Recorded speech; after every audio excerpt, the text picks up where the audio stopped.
രണ്ടു ദിവസം മുമ്പേ സുബൈക്ക് പള്ളിയിൽ പോകുന്നതിനെ കുറിച്ചൊരു ചർച്ച വന്നു നമ്മൾ സുഹൃത്തുക്കൾക്കിടയിൽ. അതിൽ ഒന്ന് രണ്ട് ആളുകൾ അനുഭവങ്ങൾ പങ്കുവെച്ചതേ,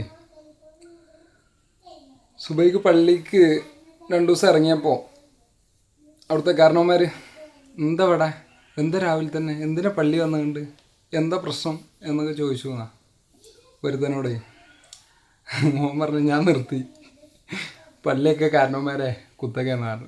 വേറെ ഒരുത്തനോട് രണ്ട് ദിവസം പള്ളി ഇറങ്ങിയപ്പോൾ വീട്ടുകാരെന്നെ ചോദിച്ചു എന്നാ, ഈ മുജാഹിദായോ, ഇത്തരം ശീലങ്ങളൊന്നും വേണ്ട കേട്ടോ, ഇവിടെ നിസ്കരിച്ചാൽ മതി.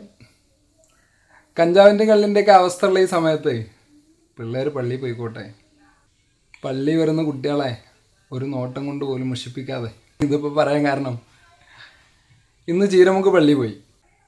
നിസ്കാരം കഴിഞ്ഞ ഉടനെ ഒരു ചെറിയ എമർജൻസി ഉള്ളതുകൊണ്ട് ഞാൻ പെട്ടെന്ന് എണീറ്റ്. ദുആക്ക് ഇരിക്കുക എന്നുള്ളത് ഓപ്ഷണലാണ്, ജമാഅത്ത് അങ്ങനെയുള്ള നിർബന്ധമാണ്. അപ്പോൾ തൊട്ടടുത്തുള്ള ഒരു കടയിൽ പോയി. അവിടെ നമ്മൾ ഉദ്ദേശിച്ച സാധനമില്ല. അപ്പോൾ രണ്ടാമത് അവിടെ ഒരു കട ഉണ്ട്. അപ്പോൾ അവിടേക്കൊന്ന് റിട്ടേൺ പോയപ്പോഴേ പള്ളീൻ്റെ മുമ്പിൽ കൂടെയാണ് വീണ്ടും റിട്ടേൺ പോകുന്നുണ്ട്. അപ്പോൾ രണ്ട് മൂന്ന് കളവന്മാർ മുന്നിൽ നടന്നു പോകുന്നുണ്ട്. യാദൃശികമായിട്ട് അവരെ സംസാരം ശ്രദ്ധിച്ചു പോയതാണ്. നിസ്കാരത്തിൽ ഓൻ കയ്യും കാലൊക്കെ അങ്ങോട്ടും ഇങ്ങോട്ടും ഇട്ട് അളക്കായിരുന്നു. അവൻ്റെ നിസ്കാരം ശരിയായിട്ടില്ല, ഒരു കഥയാണെന്നുള്ളൊരു ടോട്ടലി ഒരു ടോക്ക് ഒരാളാണ് പറയുന്നുണ്ട്.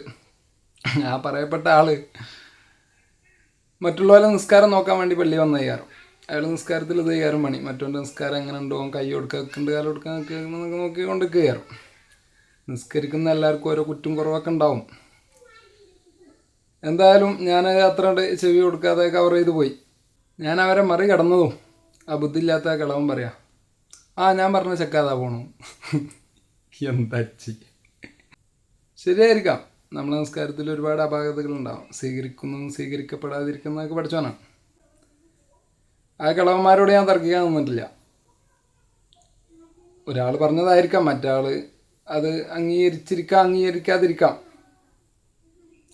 പക്ഷേ അവർക്കും പറഞ്ഞു കൊടുക്കാം, നമ്മൾ പള്ളിയിൽ നിന്ന് ഇറങ്ങിയതാണ്, മറ്റുള്ളവരുടെ കുറ്റം കുറവും പറയണ്ട. എന്തായാലും പള്ളിക്ക് നിസ്കരിക്കാൻ വന്നിട്ടുണ്ടല്ലോ, അത്രയും നല്ലതെന്ന് കരുതിയാൽ മതി എന്നൊക്കെ കൂടെ ഉള്ളവർക്ക് പറഞ്ഞു കൊടുക്കാം. അതിനുള്ള വിവരം അവർക്കും ഉണ്ടായിട്ടുണ്ടാവില്ല. എന്നെ സംബന്ധിച്ചിടത്തോളം ഒരു വിഷയമുള്ള കേസൊന്നുമല്ല. പക്ഷെ നേരത്തെ പറഞ്ഞ പോലെ എൻ്റെ പ്രായത്തിലുള്ള ഒരാളെ സംബന്ധിച്ച് അങ്ങനത്തെ ഒന്ന് രണ്ട് വാക്കുകൾ മതിയാവും പിന്നെ ആ പള്ളിക്ക് ചവിട്ടാതെ വെക്കാൻ. കൂടെയുള്ള പ്രായമായ ആളുകളാണ് അവരെ തിരുത്തേണ്ടത്. കൂടെയുള്ള ആളുകൾക്ക് സമപ്രായക്കാരെ തിരുത്താം. എന്തായാലും അത്തരം ഊളത്തന്തമാരോടൊന്നും പറയാനില്ല. പറയാനുള്ളത് അവരുടെ മക്കളോടാണ്. പക്വതയുള്ള മക്കളുണ്ടാവും ചിലപ്പോൾ. ബാപ്പാനോട് പറയണം, ബാപ്പ ഞങ്ങൾ പള്ളിയിൽ പോകണമെന്ന് നമുക്ക് നിർബന്ധമൊന്നുമില്ല, പോയിട്ട് ഫവൈലുൽ മുസ്ലിം എന്ന് പറയുന്നവരുടെ കൂട്ടത്തിൽ നിങ്ങൾ പെടരുത് എന്നെങ്കിലും പക്വതയുള്ള മക്കൾക്ക് പറഞ്ഞു കൊടുക്കാവുന്നതാണ്.